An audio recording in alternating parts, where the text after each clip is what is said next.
Hello everyone. आज हमारी theory है सर्जेंट फ्लोरेंस थ्योरी, जो कि किस पे बेस है? इंडक्टिव मेथड पे। इंडक्टिव का मतलब होता है किसी थ्योरी को डेवलप करना। ठीक है, तो यह पूरे एक्सपीरियंस और एक्सपेरिमेंट के बेस पे लिखी गई है, तो इसलिए ज़्यादा रियल है और प्रैक्टिकल है। उसके बाद क्या है कि ये जो थ्योरी है ना किसी एरिया पर फोकस करके हम वहाँ कोशिश करेंगे जहाँ पर वर्किंग पॉपुलेशन ज़्यादा मिलती है, जहाँ पर काम करने वाले लोग ज़्यादा मिलते हैं। Firstly collect the statistical data, then select the location. पहले हमने पूरा डाटा कलेक्ट किया है, उसके बेस पे हम लोकेशन को सिलेक्ट करेंगे। सर्जेंट ने अपनी थ्योरी में दो कंसेप्ट को यूज किया है, location factor and coefficient of localisation.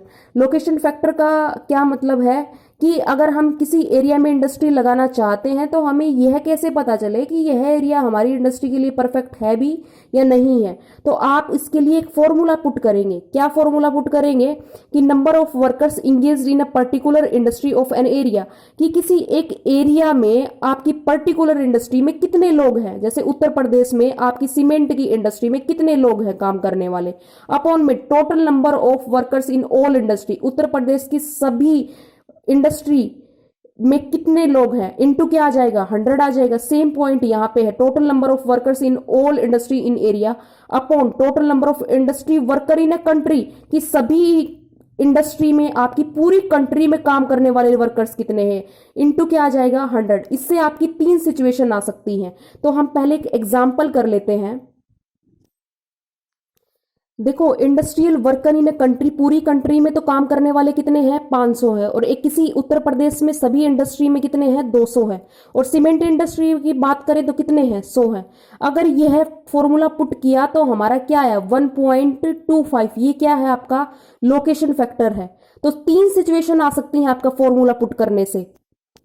3 situation कौन सी है आपकी, क्या आ जाएगा, लोकेशन फैक्टर जो है वो ग्रेटर देन 1 है, इंडस्ट्री इज सेंट्रलाइज्ड होगी वहां पे, मतलब यह एरिया आपके लिए उचित है, यहीं पर हमारी इंडस्ट्री की लोकेशन होगी। उसके बाद क्या आ सकता है, लोकेशन फैक्टर जो आया है आपका, क्या आ सकता है, लेस देन 1।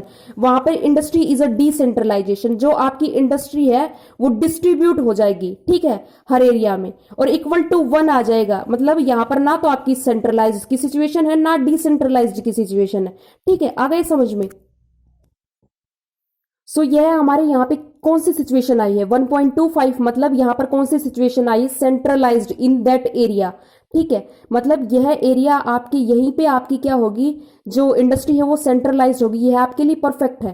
ठीक है, उसके बाद है सेकंड कंसेप्ट है कोफिशिएंट ऑफ लोकलाइजेशन। इसका फॉर्मूला देखते हैं, percentage of workers in area, ठीक है, माइनस क्या, किसी एक इंडस्ट्री में काम करने वाले लोग कितने हैं। तो देखो, पूरे एरिया में तो 90 है और किसी पर्टिकुलर इंडस्ट्री में, मतलब सीमेंट इंडस्ट्री में कितने हैं, 60 है। इसमें भी आपकी कोफिशिएंट ऑफ लोकलाइजेशन में 3 सिचुएशन आ सकती हैं। यहां पर कौन सी है आपकी, 0.5 है। तो 0.5 का क्या मतलब है आपका, देखो 0.5 का क्या मतलब है, लेस देन 1 या ग्रेटर देन 1 भी आ सकता है। तो यहां पर कौन सी सिचुएशन आपकी, डिसेंट्रलाइजेशन। और यहां पर अगर 0 आ जाता है ना, मतलब ये जो कोफिशिएंट ऑफ लोकलाइजेशन 0 आ जाता है, इट मींस आप अपनी इंडस्ट्री को कहीं पर भी लगा सकते हैं। और 1 आ जाता है, इट मींस क्या है, आपकी जो इंडस्ट्री है वो सेंट्रलाइज होगी, मतलब किसी एक एरिया में। ठीक है, आ गया यहां तक समझ में? देखो, अब हम ना इस थ्योरी की क्या करते हैं, हम क्रिटिसिज्म करते हैं। देखो, पहली जो क्रिटिसिज्म है वो क्या है कि सिर्फ बात बात पे वर्किंग पॉपुलेशन की बात कर रहा है, कि जहां पर काम करने वाले लोग ज्यादा होंगे हम अपनी इंडस्ट्री को वहीं सेट कर देंगे। अरे भाई, और फैक्टर्स का भी तो ध्यान रख लो। तो और फैक्टर्स को क्या कर दिया, इग्नोर कर दिया। उसके बाद क्या कहता है कि ये जो थ्योरी है ना, ये फ्यूचर लोकेशन ऑफ इंडस्ट्री, मतलब इंडस्ट्री की फ्यूचर लोकेशन अगर सेट करनी हो तो वो तो बता ही नहीं सकता, ये सिर्फ एग्जिस्टिंग के बारे में बात करता है। उसके बाद क्या कहता है कि ये सिर्फ ये बताता है कि explain existing state of a industry fails to explain industry in a different area in a country. कहता है कि बार बार में ये बताता है कि जो एग्जिस्ट स्टेट है ना, जहां पर आपने सेट कर रखी, ये आपके लिए परफेक्ट है या नहीं। ठीक है, तो नए एरिया के तो बारे में बात ही नहीं करता।